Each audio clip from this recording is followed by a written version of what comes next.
హైదరాబాద్ మరోసారి అంతర్జాతీయ వైద్య సహకారానికి కేంద్ర బిందువుగా నిలిచింది. చారిత్రాత్మక ఇండో అమెరికా వైద్య సమావేశానికి కాంటినెంటల్ హాస్పిటల్స్ ఆతిథ్యం ఇచ్చింది. ఇండో అమెరికా వైద్య భాగస్వామ్యం, వైద్య విద్య, రోగి భద్రత, నాణ్యమైన వైద్య సేవలు, గ్లోబల్ ప్రమాణాలు అమలు వంటి అంశాలపై చర్చలు జరిగాయి. ఈ సమావేశానికి తెలంగాణతో పాటు దేశవ్యాప్తంగా ఉన్న 300కు పైగా ప్రముఖ వైద్య సంస్థల ప్రతినిధులు, ఆరోగ్య రంగ నిపుణులు హాజరయ్యారు.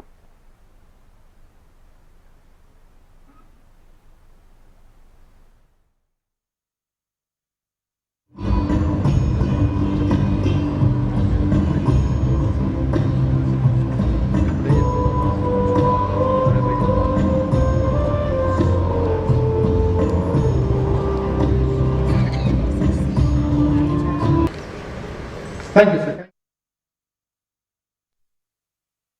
Wonderful to be here on behalf of the American Medical Association to my home country, Bharat, India. I loved being here as a child because my parents came from here to the US, and I love being here as a professional, as the president of the AMA, because so much of what I learned about healthcare, I learned in the classrooms in the United States, but I learned in the home of an Indian family. And when I come to India, I realized the basis and the foundation of what they know about being alive as a human being, and now I know what it takes to give the health to those human beings, and so much comes from what I learned in this country. This is a wonderful opportunity for my left and right aspects of my mind to meet together in India, and so it's an honor to be here. ఈ రోజు మన హైదరాబాద్లో మన రాష్ట్రంలో ఒక ఘనమైన function మనం జరిపాము ఈ అన్వయ కన్వెన్షన్ సెంటర్లో.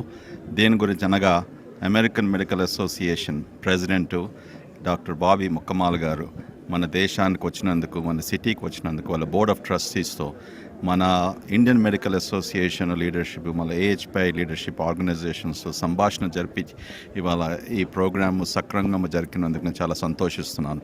అమెరికన్ మెడికల్ అసోసియేషన్ గురించి సుమారుగా ఈ ఆర్గనైజేషను అమెరికాలో 1847 సంవత్సరంలో పుట్టింది.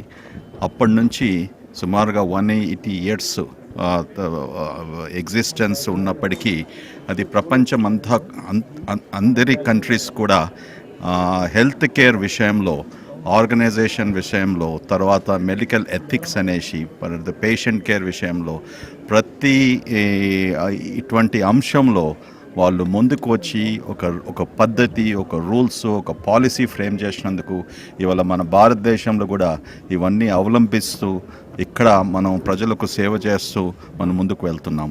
వాళ్ళకు చాలా కృతజ్ఞతలు తెలుపుతున్నాము.